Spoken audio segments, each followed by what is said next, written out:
Promotion పేరుతో reels పేరుతో భార్యపై కోపం పెంచుకోవడంతో మనస్తాపం చెంది మహిళ మృతి చెందిన ఘటన హన్మకొండ జిల్లాలో చోటు చేసుకుంది.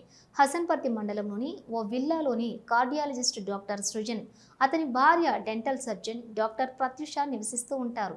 అయితే ఇటీవల ప్రమోషన్ పేరిట భానుతు శృతి అలియాస్ బుట్టా బొమ్మ డాక్టర్ సృజన్కు పరిచయం అవడంతో ఆ కుటుంబంలో మనస్పర్ధలు పెరిగాయి.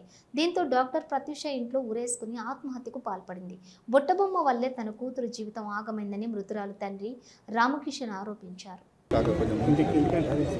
2017 సంవత్సరం లోపల నా కూతురైనటువంటి డాక్టర్ ప్రత్యూషను డాక్టర్ అల్లాడి సృజన్ సిటీ సర్జన్ ఇప్పుడు ఎక్కడైతే మన పిఎంఎస్ఎస్వై కేఎంసీలో పనిచేస్తున్నాడు అతడు, అదేవిధంగా కన్సల్టెంట్గా మెడికవర్ హాస్పిటల్లో పనిచేస్తున్నటువంటి వ్యక్తికి 2017 సంవత్సరంలో ఇచ్చి పెళ్లి చేయడం జరిగింది. అతనికి పాపకు 2018లో మొదటి పాప మనవరాలు పుట్టడం జరిగింది. అదేవిధంగా ఈ సంవత్సరం జనవరి 1న సెకండ్ పాప పుట్టడం జరిగింది.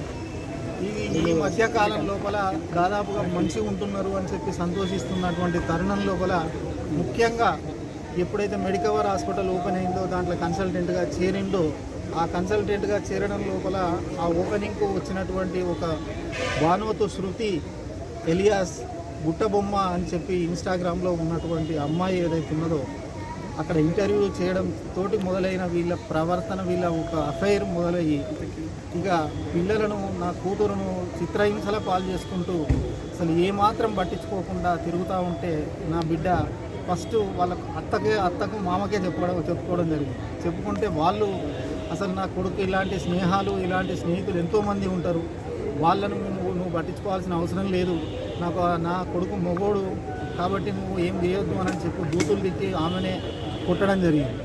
అట్లాంటి సందర్భం లోపల నా బిడ్డ మాకు చెప్పుకోవడానికి వెనుక ముందు ఆడి, నేను ఒక పేషెంట్ అని చెప్పి చెప్పుకోవడానికి వెనుక ముందు ఆడడం జరిగింది.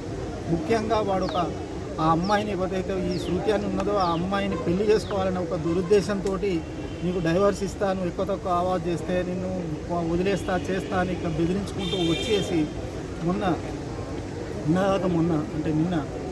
అంతకుముందు కూడా చాలా సందర్భాల్లో కుట్టడము, చేయడము, విమర్శిస్తే, నువ్వు అడిగితే చేస్తే నిన్ను ఏదంటగా చేస్తా అని చెప్పి బెదిరించడము ఇట్లా జరిగింది. వాళ్ళ ఆ తల్లిదండ్రులు చేసిండు, వీడు చేసిండు, ఆఖరికి ఈ శృతి అనే అమ్మాయి కూడా బెదిరించడం జరిగింది. నువ్వు ఎవరు చెప్పుకుంటావో చెప్పుకో, నువ్వు ఏం చేసుకుంటావో చేసుకో, నిన్ను విడదీయాలంటే ఒక 10 నిమిషాలు పట్టదు, నిమిషం పట్టదని చెప్పి చెప్పుకుంటూ చేస్తే నా బిడ్డ అంతా మనసులో పెట్టుకొని ఆ రందితోటి కుమిలిపోయి చెప్పుకోలేక అది నిన్నటిది కూడా మాకు ఇప్పటికీ మిస్టరీయే. ఎందుకు అనంటే అసలు బయట నుండి లాక్ వస్తుంది, లోపలికి పోయి హ్యాంగింగ్ చేసుకున్నది అని చెప్పి